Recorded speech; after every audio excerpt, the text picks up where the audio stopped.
Sir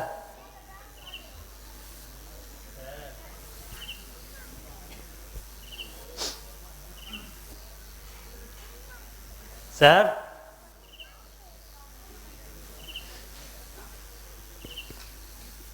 ও sir sir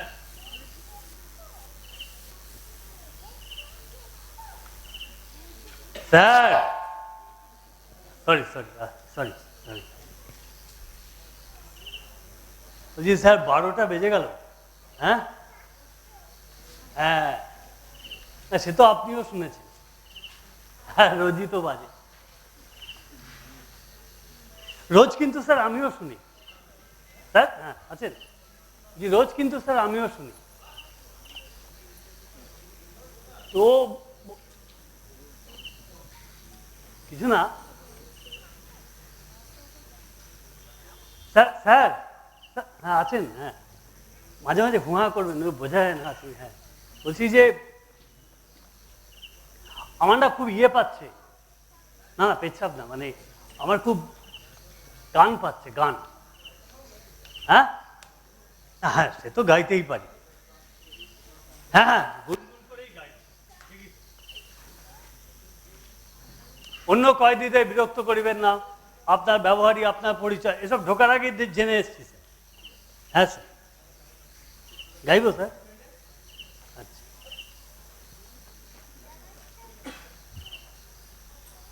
তোমার বাড়ির সামনে দিয়ে আমার মরণ, এটা অন্য অন্য অন্য গান স্যার। তোমাদের ভালোবাসা মরণের পার, না এটা না স্যার, এটা না, আর এটা অন্য অন্য গান ভাবছিলাম। মরে আরো আরো আরো দাও প্রাধর, ঘাটে মরা, খালি মরার গান মনে পড়ছে কেন বলুন তো স্যার? স্যার আছেন? হ্যাঁ বলছি ঘাটে মরা, খালি মরার গান মনে। হ্যাঁ লাস্ট গানটা মরার, মরে আরো, হ্যাঁ তাই তো, এটা বাঁচার গানও না। প্রাণ আর কোথায় আরো আরো দিচ্ছেন, সকাল হলেই তো আমার এই সবে ধন নীলমণি কি হলো? হ্যাঁ সবে ধন না, সবে, হ্যাঁ সবে ধন, আচ্ছা সবে ধন সবে ধন না, এখন আর উচ্চারণ ঠিক করে কি হবে স্যার? কালকে সকালেই তো আমার সবে ধন নীলমণি প্রাণ কেড়ে নেন। এটা আপনি জানেন স্যার, আমি কিন্তু নির্দোষ। বলুন স্যার আমি নির্দোষ না? হ্যাঁ ও স্যার, ও স্যার একটা হুঁয়া করবেন বললাম না, বোঝা যায় না আসেন কিনা। হ্যাঁ বলছি আমি নির্দোষ না। হ্যাঁ বাবা সেই এক কথা, আর কিছু করার নেই। আর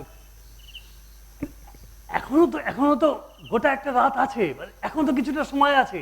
হ্যাঁ আপনি একবার বলে, হ্যাঁ জানি এখন মাঝরাত, 12টা ঘন্টাতে একটু আগেই পড়লো।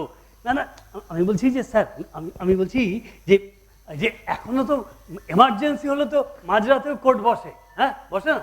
হ্যাঁ কি বলছেন স্যার, এটা এমার্জেন্সি নয়। একটা নির্দোষ লোককে ফাঁসিতে ঝুলিয়ে দিচ্ছে, এটা এমার্জেন্সি না স্যার।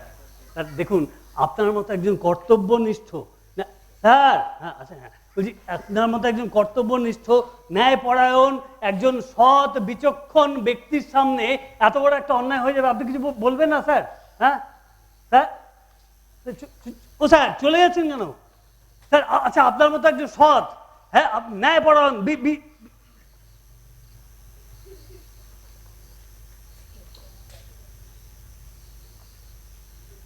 আপনি কিন্তু লোক,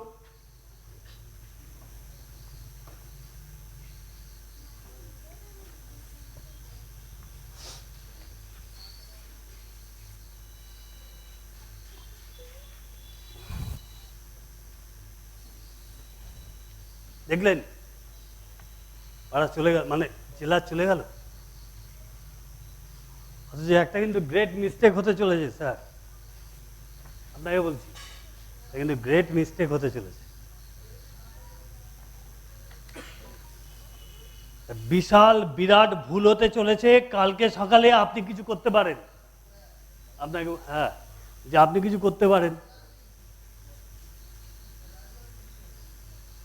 কেন আপনি জানেন না? আরে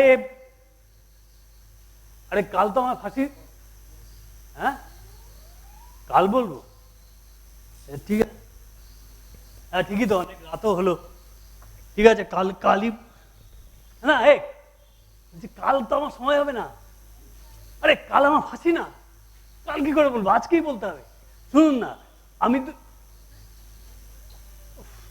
আবার সে আপনি একই কথা বলছেন যে আর কিছু করা নেই, কিন্তু কিন্তু আমি তো খুন করিনি। সত্যি করে কি হয়েছে জানেন, আমি জাস্ট দুটো মশা মেরেছি। হ্যাঁ দুটো মশা মেরেছি বলে আমাকে ফাঁসি দিয়ে দিচ্ছে। আজব দেশ না? হ্যাঁ আপনি জানেন না? সেটাই তো, আপনি কি করে জানবেন? আপনার কাজ শুধু লটকে রাখা।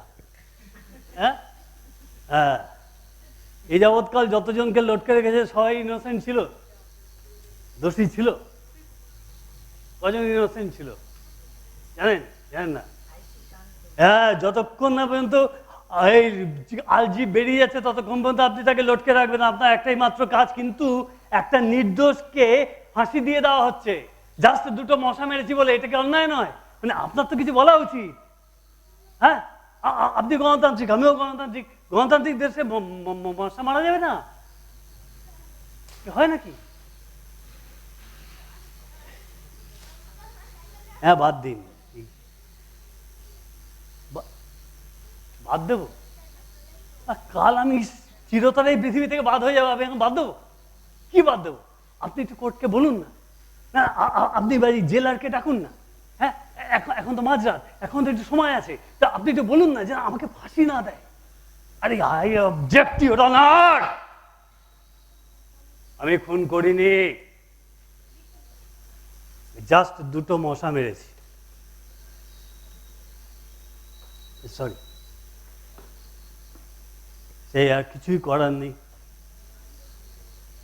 হ্যাঁ তাই তো, ঠিক আছে, আচ্ছা গুড নাইট।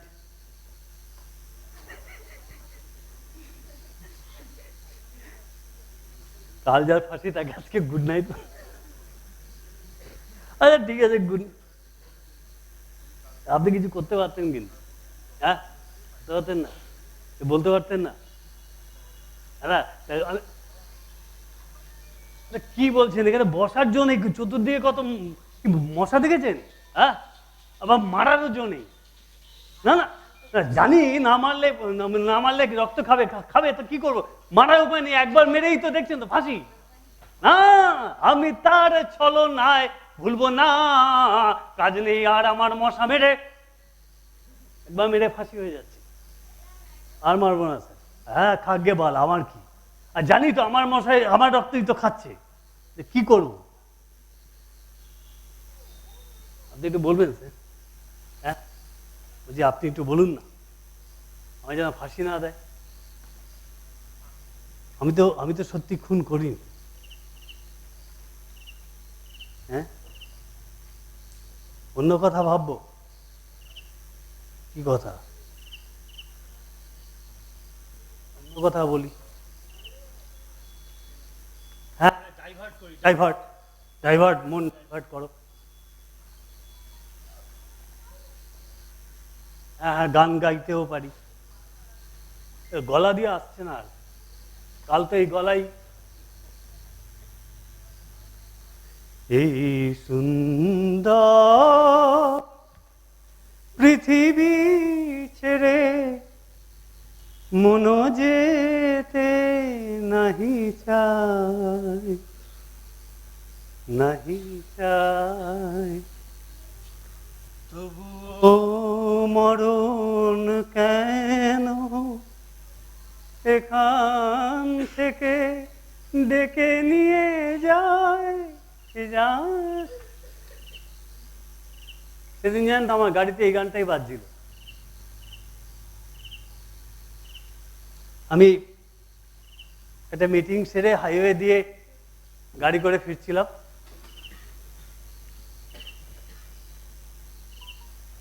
কত রাত হবে ঠিক জানি না, পাশ দিয়ে সব হুস হুস করে গাড়ি চলে শহর মানে ঘরের দিকে। আমার তো কোনো তাড়া নেই, আমি আস্তে আস্তে বাদিক ঘেঁষে হাইওয়ে দিয়ে যাচ্ছিলাম। অক্টোবর মাস, হালকা হালকা ঠান্ডা হাওয়া দিচ্ছে। আমি গাড়ির কাঁচটা নামিয়ে আস্তে আস্তে গাড়িতে চালাচ্ছি। ওপরে পূর্ণিমার চাঁদের আলো আর আমার গাড়ির আলো, এই দুটো আলো মিলিয়ে মিশে কি সুন্দর মায়াবী হয়ে উঠেছে এই হাইওয়েটা। আমার কোনো তাড়া নেই তো, আমি ওই জন্য আস্তে আস্তে বাদিক ঘেঁষে ঘেঁষে চালাতে থাকলাম। মাঝে মাঝে একটা করে লোকালয় আসে আর চারিদিকটা কেমন আলো ঝলমল হয়ে ওঠে, তারপরে আবার সেই পূর্ণিমার চাঁদ আর আমার গাড়ির আলো, অসম্ভব মায়াবী, অসম্ভব রোমান্টিক। এইভাবেই যাচ্ছি কিছু দূর যাওয়ার পর হঠাৎ হঠাৎ দেখি একটা একটা মেয়ে ওই নয়নজুলি থেকে উঠে সালোয়ার, হ্যাঁ আমার গাড়ির দিকেই আসছে। আমি কি রে, সুইসাইড করবে নাকি? আমি আমি আমি ডান দিকে গাড়িটা ঘোরাতে যেতেই মেয়েটা প্রাণপণে এসে আমার গাড়ির বনেটের সামনে আছড়ে পড়লো। আমি প্রাণপণে বসে দাঁড়াতেই মেয়েটা আমার গাড়ির সামনে এসে বললো, দাদা আমাকে বাঁচান, দাদা আমাকে বাঁচান, দাদা আমাকে। ছাড়ুন ছাড়ুন ছাড়ুন ছাড়ুন, এসব স্কিম আমার জানা আছে, জানেন তো? কি বলুন তো, প্রথমে এরা বিপদে পড়েছে বলে চাইবে, যেই আপনি দয়া পরামর্শ লিফট দেবেন সঙ্গে সঙ্গে এরা এদের আসল মূর্তি ধরবে। প্রথমে ভালোভাবে টাকা চাইবে, যদি আপনি টাকা না দেয় তখন চিৎকার করে বলবে আমার এই করছে সে করছে। এই চিৎকার শুনে ওর সগ্রেদেররা এপাশ ওপাশে সব লুকিয়ে থাকে আর এসে গাড়ি ঘিরে আপনি দাঁড়ান, আপনি কাজ ছাড়ুন। কাজটা তুলতে যেতেই মেয়েটা কাজ রাখতে বললো, দাদা বিশ্বাস করে ওরা আমায় তুলে দিয়ে যাবে, দাদা ওরা আমায় তুলে। আরে কে কারা তুলে দিয়ে যাবে? আপনি কাজ। হঠাৎ দেখি একটা বাইক তীব্র গতিতে আমার গাড়ির সামনে, বাইক থেকে একটা লোক নামলো, লোকটা মেয়েটার মাথায় পিস্তল ধরলো, আরেকটা লোক ধরে নেমেই আমাকে টানলো, টেনে দুইজনকে এক জায়গায় দাঁড় করিয়ে তারপরে গাড়ি ঠেলতে এই পাশে এদিকে গাড়ির এদিকে নিয়ে আসলো। এদিকটা বড় অন্ধকার, এদিকটা কিছু দেখা যাচ্ছে না, এদিকটা বড় অন্ধকার। মেয়েটা আমার গায়ের সঙ্গে লেপ্টে আছে, মেয়েটা বড় ভয় পেয়েছে। আমিও খুব ভয় পেয়ে আছি। আমাকে বারবার করে বলছি, দাদা এরা আমায় তুলে দিয়ে যাবে, দাদা বাঁচান দাদা গো, আমাকে বাঁচান দাদা গো। আমি কি করবো বুঝতে পারছি না, আমার ভয়, আমার সারা শরীর কাঁপতে থাকছে। কি করছে লোকটা এসে মেয়েটার মাথায় বন্দুক ধরলো, তারপরে ওর ওড়নাটা ধরতে যেতে এই বল মিনমিন করে বলে, দাদা ছেড়ে দিন না দাদা, বাচ্চা হয়েছে দাদা। মেয়েটা আমাকে মেয়েটা থেকে পিস্তল সরিয়ে আমাকে বলে, চব্বে তোর দরদ কিসের, তোর মেয়ে একদম জানে মেরে দেবো। আমি আরো ভয় কুচকে গেলাম। পাশে মেয়েটা আমার সঙ্গে লেটতে ছিল, তারপরে ওরা নিজেদের মধ্যে কি কথা বলা বলি করলো। তারপরে মেয়েটাকে ওড়না দিয়ে মুখটা বেঁধে দিল। আমার গা থেকে পুরো ছিঁড়ে মেয়েটাকে নিয়ে পিছনের সিটে নিয়ে উঠিয়ে দিল। তারপরে গাড়িটা হঠাৎ করে একটা গোঙানি আর একটা দুলুনি, একটা গোঙানি আর দুলুনি, আমি কিছু দেখতে পাচ্ছিলাম না, আমি কিছু দেখতে চাইছিলাম না। পিছনে হয়তো দুলুনি স্টপ।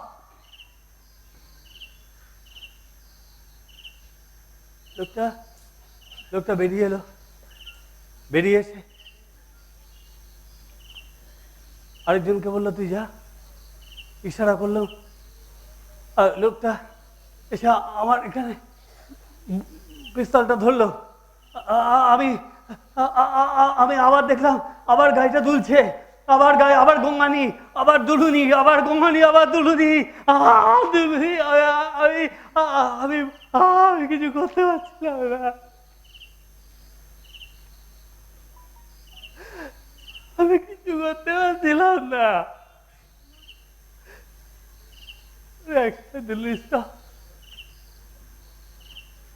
লোক দুটো বেরিয়ে গেল, বেরিয়ে নিজেদের মধ্যে মুখ চাচি করলো আর পিস্তলটা আমার গলায় ধরে বললো, এ তুই কর, আমরা দেখবো। হ্যাঁ তুই কর।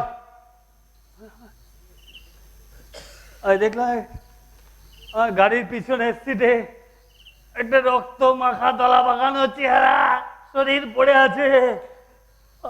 আমি ভয়ে যন্ত্রণায় পেছাব করে ফেললাম।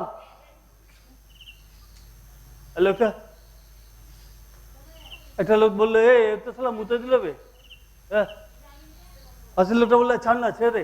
আমার মনে হয় কি মালটা আমাদের চিনে ফেলেছে, বুঝলি তো, এবার পাড়ায় গিয়ে যদি বলে দেয় তা কী করবি? তখন যে লোকটা আমার এখানে পিস্তল ধরেছিল, সে লোকটা পিস্তল ধরেছে, তাহলে তাহলে মেরে দিই বলে আমার আমার গাড়ির ভেতরে পিস্তলটা ঢুকিয়ে দিয়ে মেয়েটাকে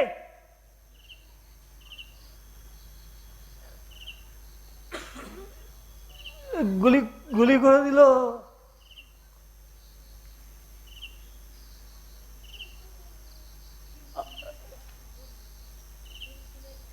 আমি কিছু বুঝতে পারছিলাম না, আমার কিছু একটা হয়েছিল। তারপরে জ্ঞান ফিরতেই দেখি আমার চারপাশে সব পুলিশ বেডে। হ্যাঁ, তারপর থেকে এখানে কাল ফাঁসি। হ্যাঁ, কিছু একটা হয়েছিল মানে আমি ওই লোকটার হাত থেকে পিস্তলটা কেড়ে নিয়ে এলোপাথারি গুলি চালিয়ে দিয়েছিলাম, তাতেই লোক দুটো মরে যায়।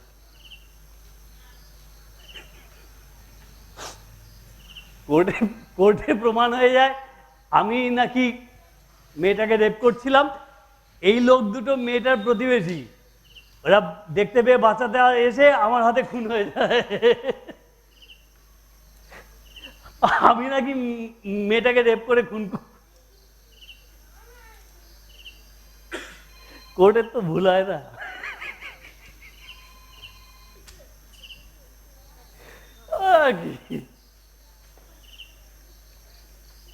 আপনি একটু আগে বলছিলেন না মশা না মারলে রক্ত খাবে, তা কি করবো? চোখের সামনে মেয়েটা রক্ত খাচ্ছে, দুটো মশা ছেড়ে দেবো? কি করতাম? হ্যাঁ,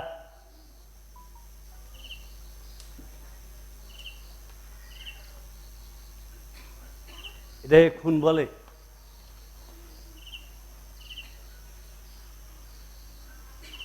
खून बोले ना, चला साहब इसको खून नहीं बोलते। तो की করতাম কি করতাম?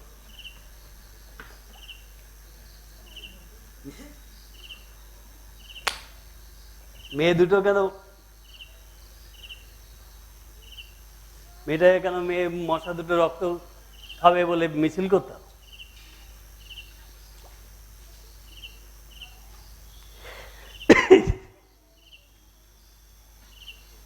ফেসবুক আর টুইটারে হ্যাশট্যাগ মশা বলে জনমত প্রচার করতাম নাকি ধর্ষিতা মৃত মেয়েটার জন্য মোমবাতি মিছিল করতাম? কি করতাম? শেষ বিচারের আশায় বসে থাকতাম? ধর্ষকের মানবিক অধিকার চ্যানেলে পোত গরম করতাম। হ্যাঁ,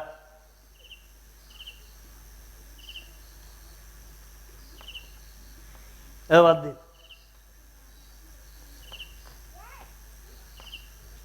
আপনি হলে কি করতেন? আপনি যদি আমার জায়গায় থাকতেন তাহলে কি করতেন?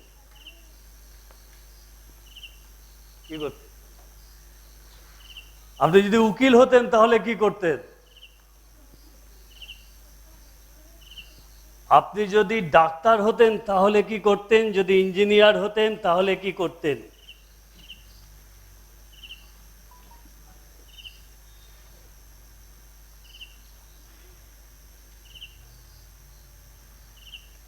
যদি নেতা হতেন তাহলে কি করতেন? আর যদি অভিনেতা হতেন তাহলেই বা কি করতেন?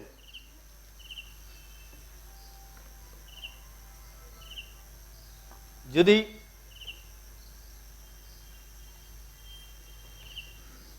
হিন্দু হতেন তাহলে কি করতেন? যদি মুসলিম হতেন তাহলে কি করতেন? যদি গভর্নমেন্ট হতেন তাহলে কি করতেন? আর যদি অপোজিশন হতেন তাহলেই বা কি করতেন? আমার জায়গা থাকলে কি করতেন? হ্যাঁ, যদি বড় লোক হতেন তাহলে কি করতেন? যদি গরিব লোক হতেন তাহলে কি করতেন?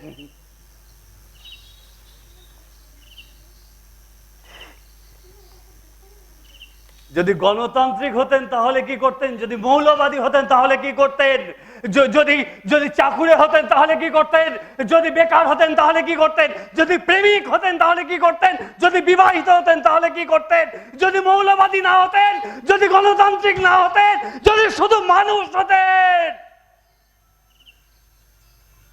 তাহলে কি করতেন?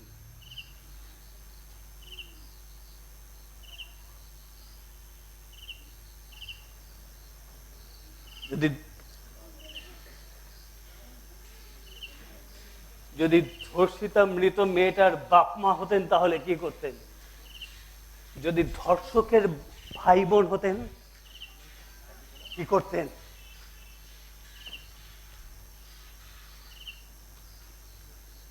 কিছু তো বলুন। হ্যাঁ, একটু বাদে আমার ফাঁসি হয়ে যাবে, কিছু তো বলবেন নাকি? কিছু বলবেন না?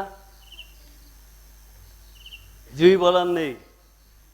সত্যি সিরিয়াসলি?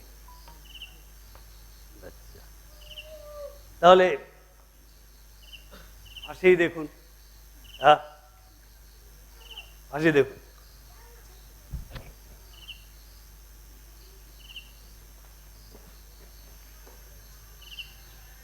এই ফাঁসির দড়িটা কোন দিকে গেল? একটু হেল্প করবেন? হ্যাঁ, বাঁদিকে না ডান দিকে? কোন দিকে? এদিকে যাও। হ্যাঁ, বাঁদিকে যা। কিছু বলার না থাকলে একটু দড়ি অব্দি পৌঁছে দেবেন প্লিজ। হ্যাঁ ভাই, ও দিদি, আমায় একটু ফাঁসির দড়ির কাছে পৌঁছে দিন না। আমি দেখাবো কি করে ফাঁসি আপনাদের? এদিকে যাব? এদিকে? কিছু তো বলবেন নাকি? আরে ফাঁসির লাইভ টেলিকাস্ট হবে, কিছু তো হেল্প করবেন নাকি? ও ভাই, এদিকে না?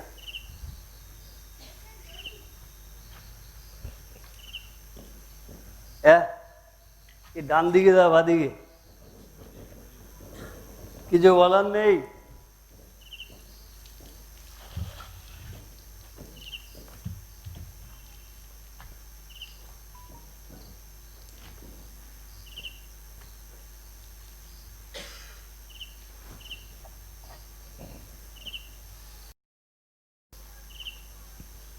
তাহলে ফাঁসি দেখুন।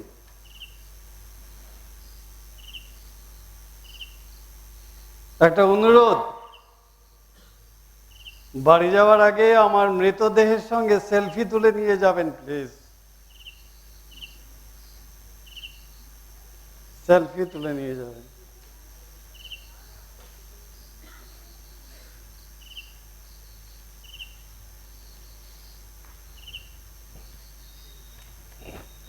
Thank you.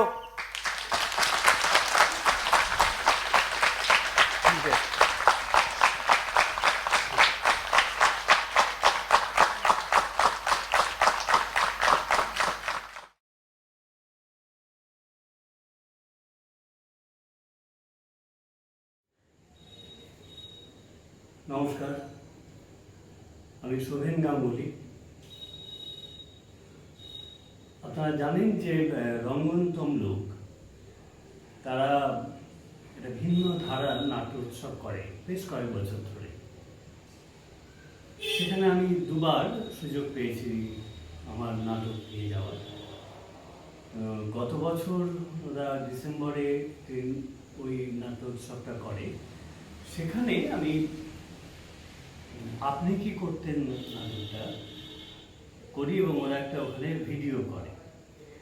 আমরা সবাই জানি যে নাটক একটা জীবন্ত শিল্প, তাকে ভিডিও করলে পরে একটা ডকুমেন্ট হতে পারে, তার নাটকের পুরো ফ্লেভারটা পাওয়া যায়।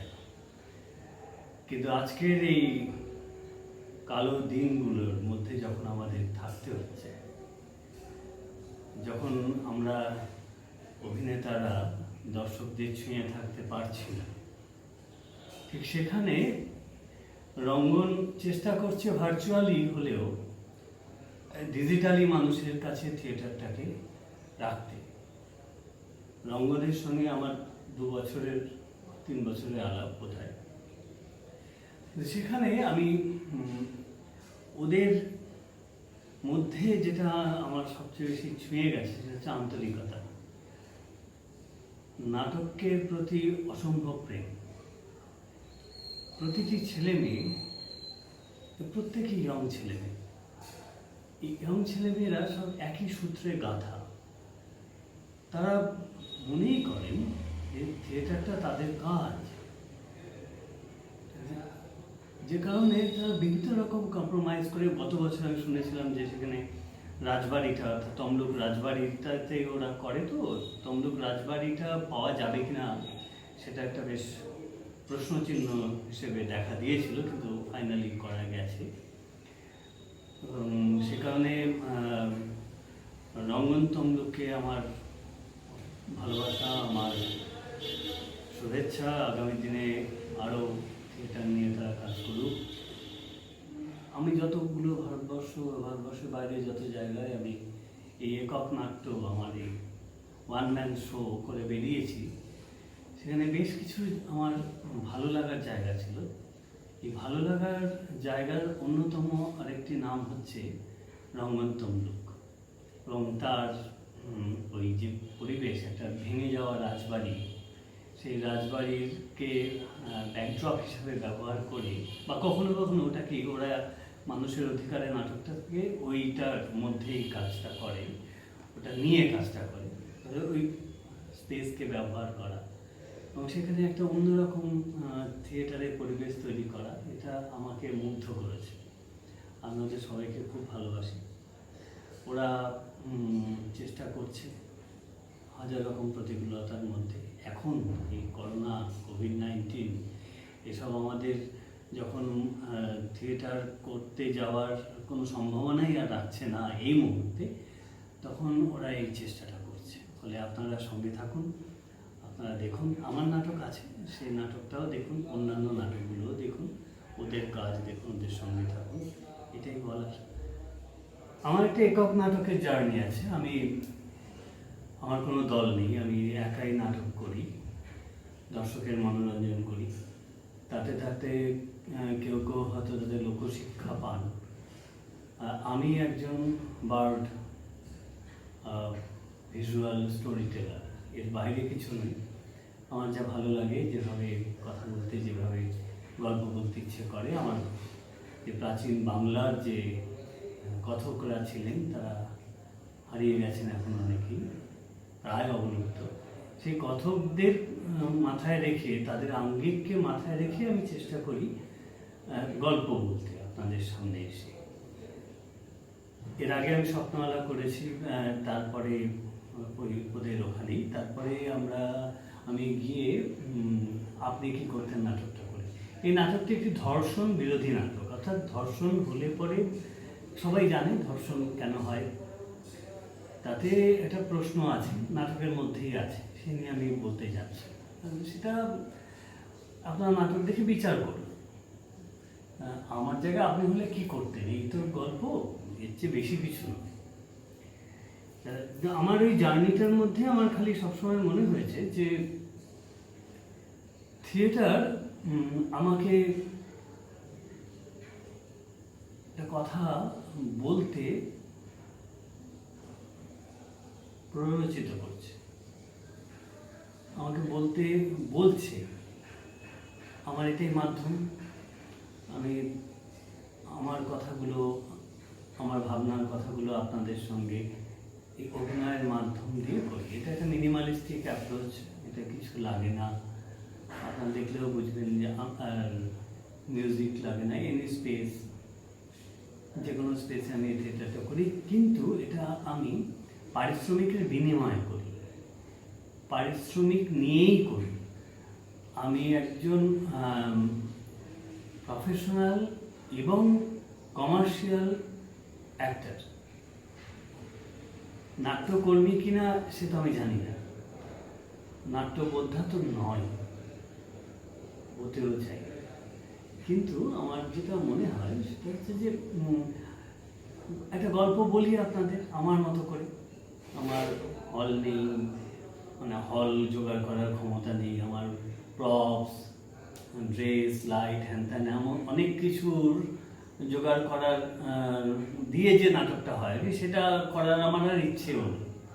তো আমি আপনার কাছে যাই, আপনার সামনে বসে আপনাকে গল্প শুনি। সেই গল্পের মধ্যে যদি আপনি আপনার চরিত্রকে খুঁজে পান, যদি নিজেকে খুঁজে পান, আপনার মনের কথাগুলোর সঙ্গে যদি আমার মনের কথা মিলে যায়, যদি হৃদয়ের দেয়া নেয়া ঘটে, তাহলেই সার্থক। এর চেয়ে বেশি আর কিছু চাই না। একজন শিল্পী এর চেয়ে বেশি আর কি চাইবে? অনেক কিছু পেয়েছি থিয়েটার থেকে। ফলে বাংলাদেশ হোক বা ভারতবর্ষের যে কোনো জায়গায় হোক, যখনই করতে গেছি তখন প্রথমে একটু ধাক্কা লেগেছে, দল নেই। আমাদের থেকে ওখানে একটা দলবাজির ব্যাপার আছে, দল নেই কেন? আগেও ছিল না দল। গ্রুপ থিয়েটার নামক বিষয়টি আসার আগেও দল বিষয়ের একটা ছিল না। মানুষ একা একাই করতেন। মুকুন্দ দাস আপনারা জানেন, এরকম বহু মানুষ তারা নিজেরা পালা বাঁধতেন। সামাজিক হোক, রাজনৈতিক হোক, ঐতিহাসিক হোক বা পৌরাণিক হোক, তারা ঘুরে ঘুরে বেড়াতেন। আমিও ওই রকম একটি আঙ্গিক নিয়ে লোকের কাছে ঘুরে ঘুরে আমার নাটক দেখিয়ে বেড়াই। আমার কাছে থিয়েটারের জার্নিটা এরকম। একা তো বলি বটে যে আমি একক অভিনয় করি, কিন্তু আমার সঙ্গে দর্শকেরা যোগ দেন। হ্যাঁ, প্রত্যক্ষভাবেও যোগ দেন। স্বপ্নালয়তে তো অবশ্যই যোগ দেন, যারা দেখেছেন তারা জানে। আমাকে জিজ্ঞেস করেন যে কেন করো থিয়েটার, কেন করো এটা? আমার ভালো লাগে, আমার সত্যি ভালো লাগে। এবার আমার অভিনয় দিয়ে মানুষের সঙ্গে যোগসূত্র স্থাপন করার যে প্রক্রিয়া, সেই প্রক্রিয়াটা এবং জীবন্ত প্রক্রিয়া, সেটা থিয়েটারে, নাটকে সম্ভব। তাই করি। এই সুন্দর পৃথিবী ছেড়ে মনো যেতে নাহি